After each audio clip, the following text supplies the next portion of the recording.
Hey, everybody, welcome to a special crossover episode of Back to the Light and Duddy's Your Buddy. I'm one of your hosts, JD Reager, and with me is your co host and, maybe the host you're used to if you're a Duddy's Your Buddy fan, Dustin Heath. Hey, everybody, welcome to this episode of Duddy's Your Buddy, I was wondering if you were going to do your Duddy's Your Buddy voice for this the one. 100th episode. 100. Well, congratulations on 100 episodes. How does it feel? Did you think you'd make it to 100? Dude, I didn't think I'd make it 10. So, honestly, no. Not even close. Not Do even you, close. do you feel, 100 is kind of a milestone in the podcast industry. Do you, I mean, do you feel good about getting there? Well, I came into 100 with one of two mindsets. Either it was going to be it, like I go to it, because nothing lasts forever, let's be honest. And I was either going to be done at 100 or do something special at 100. And I think it was around what 90-ish that I got on the Back to the Light. And I was like, well, it'd be kind of weird to just jump on this guy's podcasting network and quit 10 episodes in. So maybe I'll keep going. I was about So to say, is the fact that I'm here indicative of the fact that you're shutting it down? no, Heyo! no. It's indicative of the fact that I'm like still in it, I guess, you know. I was like, oh That's man, I got obligations now. I got to do this. that was a joke about me being nothing special. Yeah. Well, I'm really happy that you've decided to continue on because I enjoy the show, and I know that there are. In the grand scheme of things, both of our shows don't do the kind of numbers that the Mark Marons and Joe Rogans of this world do, but I still think that we reach people in different and unique ways, and I'm really happy to have you on the network. I appreciate that. I'm really happy to be here. And the moment I realize that, or I feel like that I'm not reaching people, it's a waste of time, is usually about the time that I'll get feedback. It's odd. It's usually about the time that I'm like, why am I doing this? It's a waste of time. And I've done it with wrestling too. And it's been like, why am I wasting my time with wrestling? I'm like, I'm never going to make it. You get these weird negative thoughts. And next, someone didn't show up one day to a show and I'm thrown in the main event with KT and I'm like living the best life I could be at the moment. I'm like, this is amazing. I'm working with a guy I want to work with and I got a boss that I love and I got a company that I love and crew that I love. And, sometimes things come together and it changes your perspective. And you and Back to Light were that for Duddy's Your Buddy. Well, thanks, man. I can kind of relate to that. I just had an awful experience with negotiating a business deal that I had really, really high hopes for, and it completely crumbled in a Oof. demoralizing sort of way. But then, a few days later, another opportunity opened up, and I'm even more excited about that now. So, I think sometimes, you know, failure sets us up for the path we're really supposed to be on. Yeah, David has a really cool thing that he's mentioned to me, Barnabas the leader, if you will, where he, Sure. he feels like the opportunities arise for people, and sometimes that person doesn't capitalize on that one, and someone else kind of falls into that slot. For instance, what I just said, someone didn't show up, and I got kind of thrust into the main event picture, just the way it is. Yeah, Drew Bledsoe got that hard hit back in was 2001, and Tom Brady came in. Rest is history. So it's what happens. And for podcasts in general, it's such a labor of love because we make no money. We make no money doing it. It's if it wasn't for the feedback, I probably would just have been like, screw this, about 5 episodes in. But that chance Well, you can help somebody. yeah, yeah. And I think you do, man. I think you do. Before we get into the meat of what we're going to talk about, I also want to check in with you about your health because I think your listeners know that you had a pretty big injury recently, and Mm. but I've seen you in person not too long ago, and it seems like you're doing a lot better. You don't have a noticeable limp that I can see. No, that's good. That's good to know. It depends on how close we are after my PT sessions. I mean, those are brutal. But the good news is yesterday in PT, I actually squatted 225 for 6 reps below parallel, which was huge.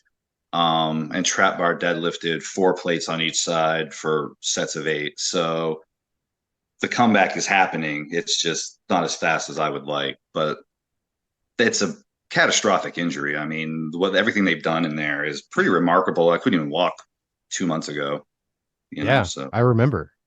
Yeah, and I got some gnarly scars and stuff, but it's I mean pretty much complete ACL tear, meniscus tearings.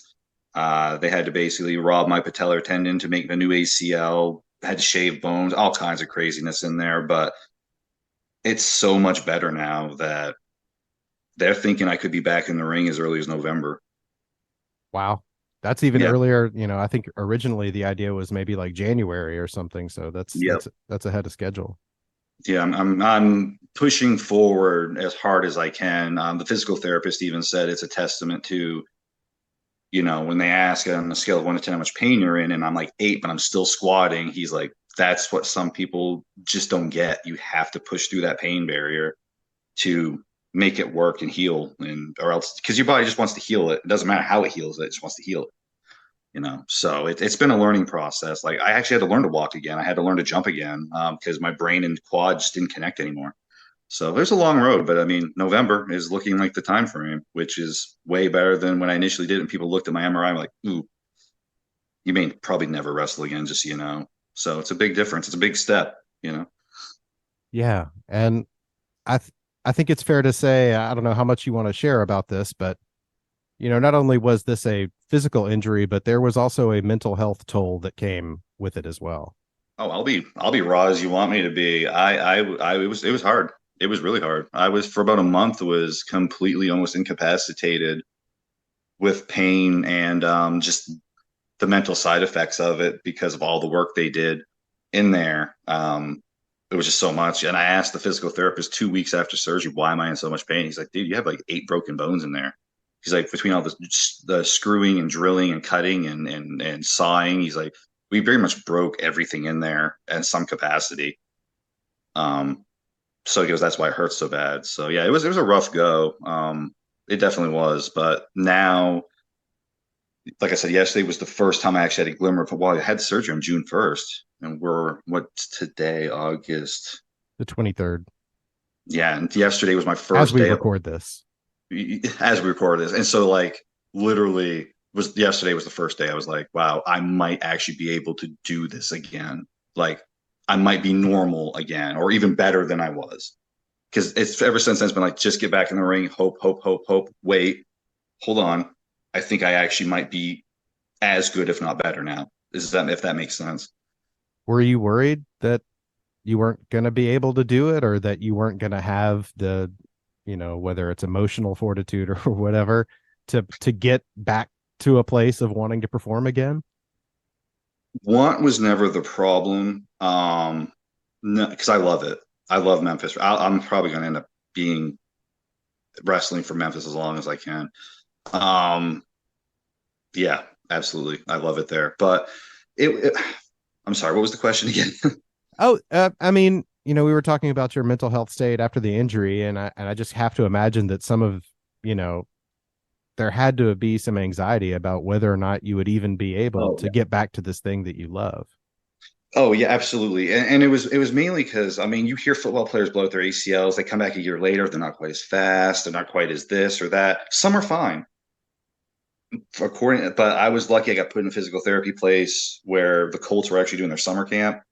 So I was Oh, that's with cool. yeah, elite physical therapists, elite athletes. Like my surgeon said, he goes, I consider you a pro athlete with what you do and how you look and how hard you work. We're gonna put you here. And I was very fortunate because being there is pushing me, but it's made me believe that I can do it again because I mean, when a woman looks at your MRI and gets sick to her stomach Yeah. because she's like, yeah, I don't even think you'll be able to walk normal again. And that's one of the first interactions you have with an injury is like, oh, so this whole thing like running and wrestling and stuff is gone. And she's basically sitting there like, I'm not going to say that, but maybe. And I'm like, well, shit. And Yeah. but the surgeon set me straight. He actually had the same surgery I did that he performed. Yep. That kind of reminds me of something from the movie Beyond the Mat, and R.I.P. Terry Funk died today also as we record this. Did he? Yeah, you haven't seen that? Yeah. I don't I've know if he been working. actually died today, but everybody's doing the news came out today. Oh man, I had no idea. I've been working. I worked 10 hours. I had no idea. Yeah, it's a Oh, total bummer. But wow. one of my favorite scenes in that movie is when he's getting his knees checked out and he's asking the doctor, "So if I don't have the surgery, will I just still be able to get around comfortably?" And the doctor looks at him and says, "You shouldn't be able to get around now." Yeah. Yeah. That's, you know, just a testament to the you know, it makes me wonder like what kind of care these some of these wrestlers were getting back in the day. I imagine it probably is not the same standard of care that you received. Yeah, I think there was a lot of self-care, if you will, back then, Yeah. if you get my drift. As I young as a lot of those poor guys passed away at. Geez. Yeah, it's rough. I look at what they've done with me, and I'm just kind of like, I look at that.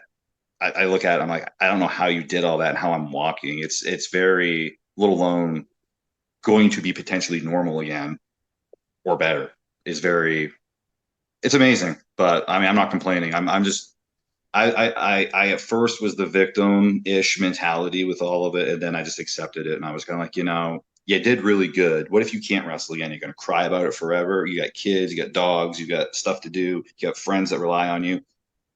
Suck it up, and you can go support them people and live a good life. And that was my mindset, because you remember, I blew out my knee in North Carolina, drove 10 hours to Memphis, drove another 8 to Cincy to drop off David, and then I had 2 hours by myself, 2.5 by myself, all the way to the ER here in Indianapolis. Oh man, And I can only imagine that was a dark 2 hours. that 2 hours felt forever, and that 2 hours was me sitting there being like, okay, you're not going to wrestle again, you have to accept it, bawling, crying, your dream's over, but what's important. And honestly, what I did was I texted Dustin, who runs Memphis, and I was like, we know I'm screwed, but just keep David on TV.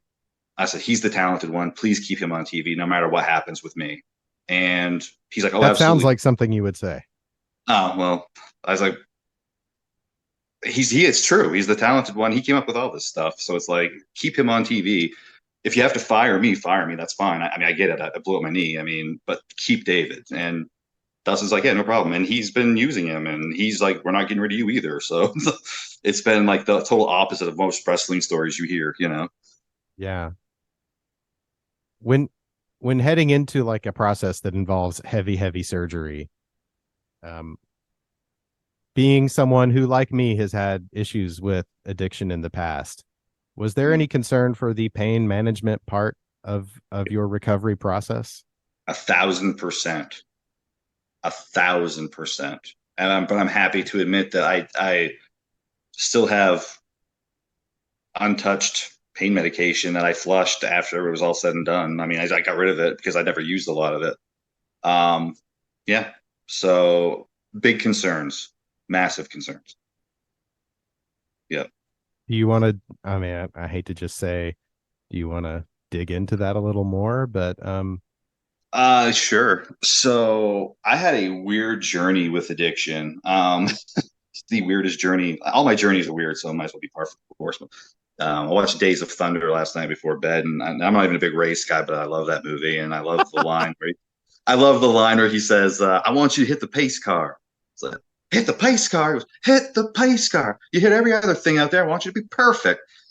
And I'm just like, I died laughing because I'm like, that's like my journey. Like I'm screwed up so much. It's been like these weird journeys but I'm still on the path I want to be on. It's this weird snake's path almost, but I end up. So when I didn't drink for, I don't think I drank really until I was in my mid 20s, and because I was terrified, because I grew up in a family that drinking and drugs were okay and it was prevalent. My parents weren't bad. Their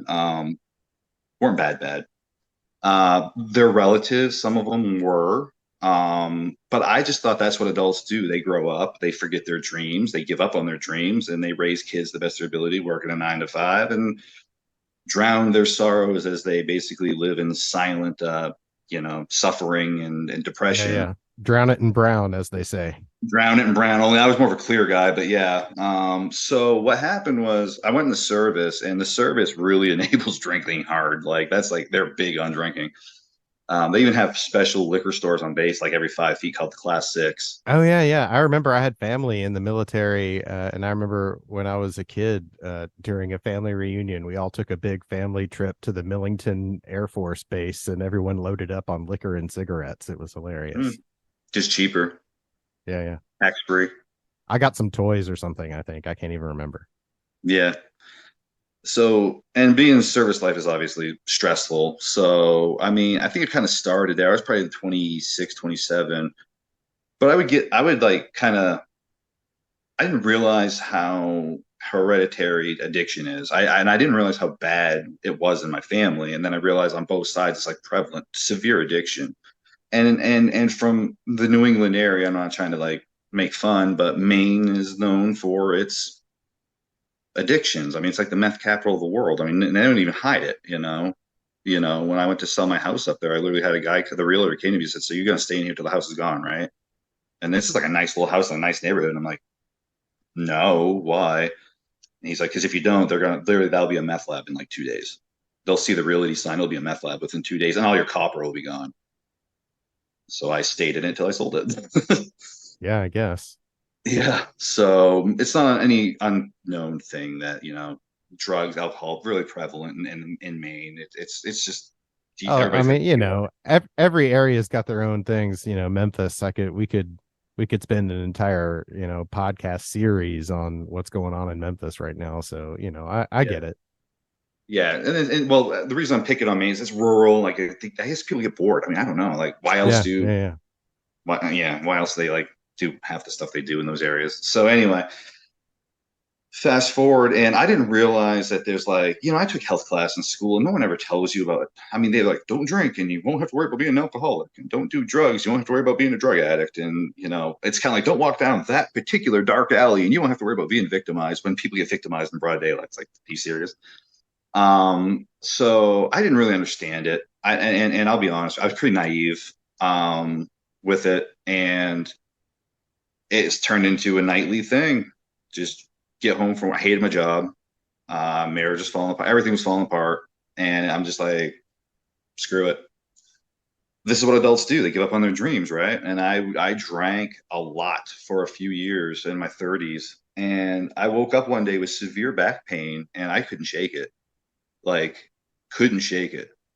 And this is at the lowest of the lows. I literally would start my day with alcohol. That's how bad it got, you know? Oh, Um, I did that too. We could yeah. probably have like a, who got up to more hijinks, competition here if we really wanted to. About, I don't think it's necessary. I'm not proud of any of it. Me either. And you're a musician, so I'm not going to fucking touch your stories. But I'm like, Uh, well, with wrestlers, it's more like pills and stuff. Usually, I think people assume that's the yeah, cliche. That's the cliche. I think people pills. don't. Yeah, Yeah, yeah. With musicians, it's more like, yeah, it's usually booze or cocaine or something. yeah. The nose candy. Yeah. So I became a pretty bad alcoholic. Then like I said, started my day with drinks. It was either Crown Royal or vodka. There was no in between, and it's embarrassing, but it's the truth. I mean, on the way home from my job at the time, there's an old base, Fort Ben Harrison, and I would stop on the way back from my job and get like those little airplane vodkas and drink two or three on the way home to keep the shakes at bay until I got to the liquor store, and we could be act normal so I get the real thing, come home, basically get shit faced, pass out, wake up, rinse, repeat for a few years. Woke up one day with severe back pain. I couldn't figure out what was going on, and I'm like still shit faced. I'm like, I can't go to the ER like that. I was so embarrassed. I can't go to the ER like this. I do. Pancreatitis, alcohol induced pancreatitis. Worst pain I've ever been in my life. Yep. Wow. Yep. Not many people know this story, so I can't believe I'm telling it, but it's so embarrassing to even think about, let alone tell. But here we go. So I was such an alcoholic and I didn't know it that I guess I like almost died in the hospital like 3 times over the course of 5 days detoxing. And I remember very minimal of it. Hmm. My addiction was so bad that literally my body was dying and killing itself through withdrawals in the hospital. And I guess one time people came in and I guess the nurse was like, "Oh, I'm glad you're here because he literally almost died last night. His blood pressure was like 190 over like 160 or something, or even worse. It was nuts." Phew. And they were just trying to keep me alive and through the detoxes is what they did for like 3 or 4 days. I remember so minimal of it. I got told stories after, dude. Embarrassing, Yeah. embarrassing. Yeah. I quit drinking cold turkey, and then hearing Good stories for like you. that make me, I mean, I guess, but it was an awful scene over here. I Mhm. feel very lucky that that I that I survived the detox process without being, around. I should have been under medical supervision, honestly, probably, Yeah, but because I was drinking more than enough to warrant that yeah, concern. And I hear yeah. stories like that, and it makes me grateful that I survived doing it on my own, because that's probably not the greatest way to do it. No, and two quick asides to lead into how serious addiction, especially with alcohol, can be. Because I believe I heard on a podcast about drug addiction that the two withdrawals that can kill you are alcohol and I think benzos was the other one. Like heroin and stuff, like it won't kill you. You'll be sick, but it won't kill you. Like your body will actually die from withdrawal from benzos and alcohol. Those are the two fatal ones. So two quick side notes on the way to like how bad this got was it started with pills, by the way, in the service. So they were giving me pills like candy for my shoulder that I screwed up on a deployment to Haiti. And then so it started with the pills, and then booze came in shortly thereafter. Fast forward all these years, but one of the main reasons when I was in this process of driving home, I made up my mind I was going to quit cold turkey. And what stopped me was I kid you not, was I tried not to swear, but I think I was sworn a couple of times, which I apologize. But That's fine. that kid from True Blood died from alcohol withdrawals. And I was listening to a podcast called Hollywood Babylon with Kevin Smith and Ralph Garman, and they were going through some people who passed away in Hollywood. He was one, and they said it's a cautionary tale of going through alcohol withdrawals, cold turkey, not seeking medical support. You can pass away. His kidneys said blah, blah, all this shit, and I'm like, oh, I better not quit.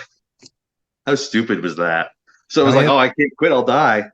that's that's funny. I mean, there's a certain wisdom to it. I mean, again, I feel incredibly lucky that, I don't know, maybe I had, the magic formula of self home care, but yeah, I'm grateful to be here.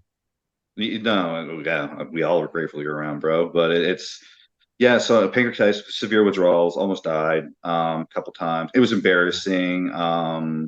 My mom got flown out here, and we don't have a great relationship. We never have. We still have no relationship now because of this. But I went home. I actually had one relapse because I went to Maine a few months later, clean as a whistle, man, digging it, digging it. The whole world was in HD. Ah, got back and I was shamed so bad for being an alcoholic. I started drinking again. Everyone was drinking and I was doing good, and everybody shamed the bejesus out of me and basically was like calling me a loser, like on the DL, not like, hey, that loser over there, but would come, oh yeah, so friggin' alcoholic. Oh yeah, yeah. Chris, a lot of those people never approved of me anyway, so I was hearing a lot of weird stuff, and I was just like, all right, whatever. Started drinking again, and went, and it got super carried away again. It was almost instantly got carried away again, and but that one I went through on my own. That one I did go to an ER, and I said, listen, this is what I did. I screwed up. I've relapsed. I've been drinking pretty hard the last couple months, but I'm functional. I just don't want to go through withdrawals bad again. And they basically gave me a couple pills for a few days. Like, this will help you with withdrawals, blah, blah, blah. And I'll tell you, I went through the shakes and all that, shivering and sick and all over again like an idiot. But that was it. And I was like, there's no way I'm surviving a third one of these. I was like, there's no friggin' way. There's no way. And that was years ago. That was years ago. That was probably, I don't have a, everyone makes fun of me. You don't have a sober date. And I do. I don't know when it was because I was shit faced. But it was like, um, Say, I don't it's been actually know my sober date either. I purposefully decided not to remember it for me whatever too. reason. I think it was actually, believe it or not, I think it was in August. Yeah. That's all I can tell you. It was probably 2017 or 18. Yeah. Yeah. I'm a couple of years behind you, but yeah, I think mine's in like June, maybe. Maybe. Yeah. I think it was August. I want to say it was for some reason. I don't know why. Well, as you can see at the top of our screen, we only have so much time left. So I want to definitely make sure that we address, we've talked about how bad it was for both of us. Mm, yeah. Maybe let's talk about what inspired you. I mean, was it literally just like a fear of your own life that made you want to get it together, to make you want to get your shit together? Um, Long story short, because you said we're on limited time. So I listened to a podcast, the Joe Rogan episode, where they had the brothers who did the movie Bigger, Stronger, Faster, and they also did a movie called Prescription Thugs, two documentaries. One's really good about steroid use, and one's about prescription drugs, obviously. And they were talking about how prevalent addiction is and no one talks about it. And he one day he looked in the mirror and he just saw himself. He's like, "You made a documentary about fitness," and he's like, "I'm fat and I'm bloated and I'm." And I remember seeing wrestling passing on TV, and I just remember looking at it like that's my dream. Like still thinking like I'm going to do that someday as I pass a mirror, and I'm like this gelatinous fat mess of rosacea and just grossness, and I'm like, serious, you're a joke. I hadn't lifted. I was a gym rat. I hadn't lifted weights hard and serious for a year. No, come on, fatty. But I Dave Goggins up, and I was like, "Hey, man, you're never going to achieve this." So the good thing is, look at what I'm doing now between the podcast. It ain't much, but it's the podcast, Memphis Wrestlings, and how much I'm doing to basically take, hey, all that negativity in my life, I flipped it. Now I'm trying to make everyone's lives positive out of all this garbage.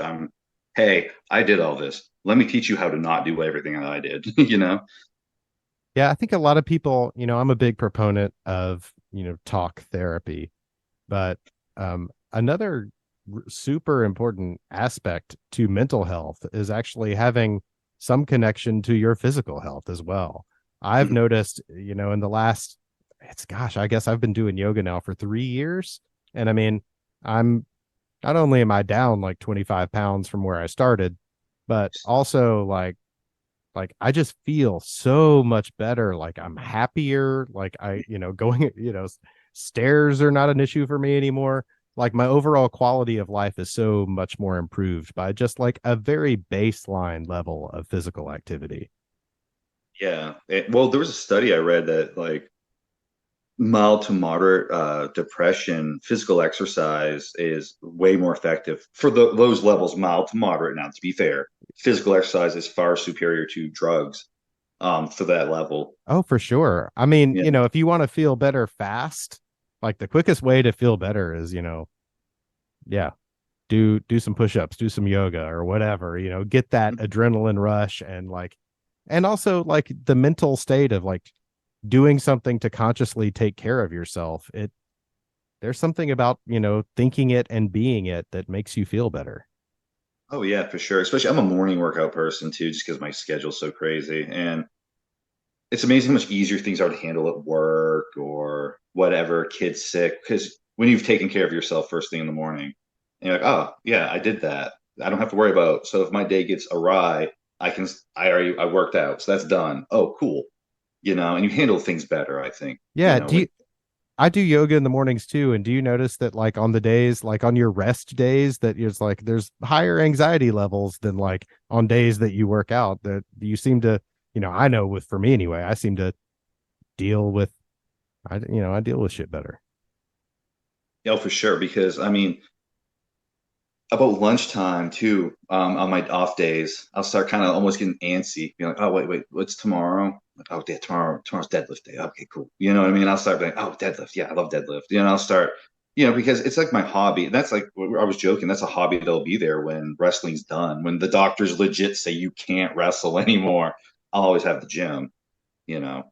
That's like my new that and I was a gym rat as a teenager, like seriously. I got away from it when I was drinking, but I mean I climbed. And it's like the first thing, honestly, you know what, JD? It's the first thing I did when I sobered up. The first thing I did is I went to the gym, and I kid you not, I got pinned under 225 on the bench. Like, because I was like, I used to bench like almost 400. Watch me. Getting drunk and pinned by myself in the gym, had this freaking snake out from under it and like do the whole. I'm sure the security cameras, they had great footage of me trying to survive and snake out from under this 220, this warm up weight, And this actually the first thing I did was get back into the gym. The instant I got out of the hospital from the detox thing, I went to the gym. Well, Yeah, that's who you are, man. And you know, I'm really happy that you worked your way out of it, not only in the larger sense of your battle with addiction, but also in the shorter term with these setbacks, the physical and emotional setbacks that came with this injury. I'm glad to see you back. I'm glad to see you poised to get back in the mix, not only with wrestling but also Duddy's your buddy. I appreciate it. It's good to be back, and it really helped going down to that last taping. It was nice to see everybody. I mean, I don't know why people can't see how special Memphis wrestling is. Some people just can't, and I don't know why. It is so special. The Competition, crowd. competition Mm, and jealousy, probably. yeah, I mean, I know people that I've been in the business with who have been there and stuff who have never felt what I felt there, which I always felt like the minute I walked in, I wrote this nice thing for the yearbook, and the minute I walked in, I just felt this warmth, and I'm like, I'm coming off of a promotion that's about to be on Netflix that felt the opposite, and I'm like, I don't see what's so great. I love this, and I was actually told to pick one, knowing like they were filming while that Netflix thing was starting. I was there; they Wow. were filming, and I was basically told to pick, and I went, knowing I could be on Netflix, I chose Memphis, and that's the way I went. Well, hey, now you get to be on Action News Plus, so that's all good. I'm cool with it. Yeah, man. Got to be on Young Rock. You can see me in the background there, Yeah. next to Bret Hart, Winky Blinky. Well, Duddy, we're down to our last minute, so I guess it's time for me to say goodbye. I really appreciate you doing this with me. I think this was a fun episode of Back to the Light and Duddy's your buddy, and I look forward to working together more and seeing you at the Wrestle Center this Sunday. Yeah, I'll be there. And I think we should do this again, like maybe every, I don't know, 10 or so episodes. We should do this now that we Yeah. can. Yeah, we'll check in. We'll check in We'll again for sure. see what the people say. All right. Love you, dog. Yeah, love you too. You take care.